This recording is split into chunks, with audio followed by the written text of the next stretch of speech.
Ah, eat a fruit, making me trim in the mill. Curse you.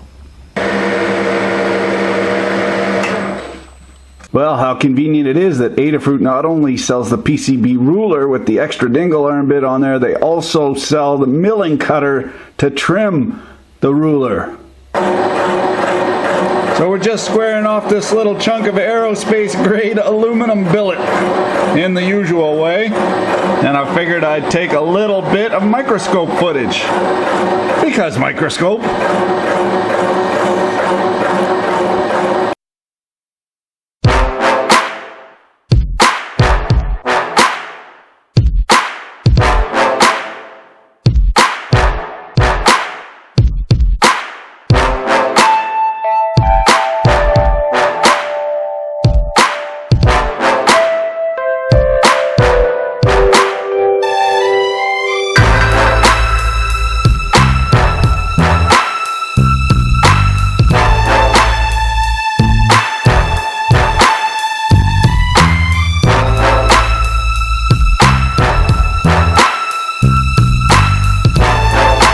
Just for shits and giggles, I've gone and changed to a 4 flute, smaller carbide. This is a 2 flute that I got off a buddy, and its machine shop days are long gone, as you can see by that chowdery edge there. But it'll last me a whole lifetime in this shop. And occasionally I get a corrosive Dunning-Kruger mistake. Now the thing is that hoary old misquoted Dunning-Kruger, it cuts both ways. Either the person saying it means I don't know what I don't know and I'm an idiot, or I have internalized it so well that I just assume everybody else knows what the hell I'm talking about.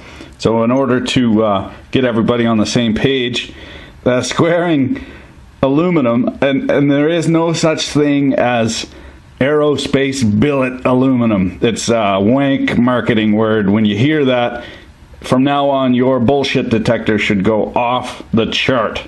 Because what this actually is 6160. It comes in flat bar, comes in extruded sections. It's basically any aluminum that you're going to buy at a metal mart or whatever is going to be 6160.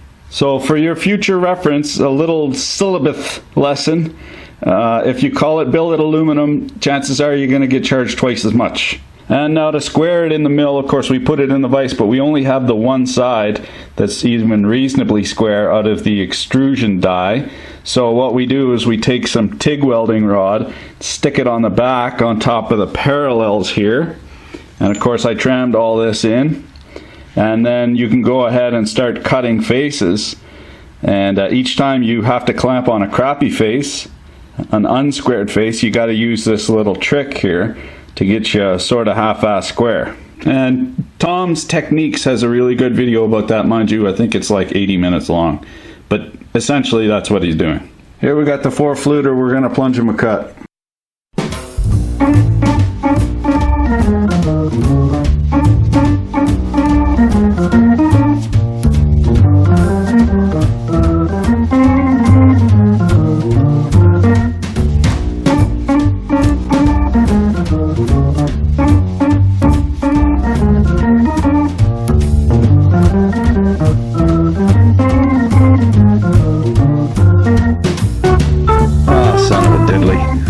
Juke this brand spanking carbide kidder, victim of my own stupidity. Of course, because this old clapped out Bridgeport is worn right out, just like all Bridgeports, worn right out on the y-axis. I was cutting in the x-axis, thus-wise, and I do that because this Bridgeport suffers from the same disease that all clapped out Bridgeports suffer from. On the y-axis, they're sloppier than a Vegas buffet on King Crab Night. What happened was the piece kicked up like this. I should have been on the Y direction against the solid jaw so it wouldn't move.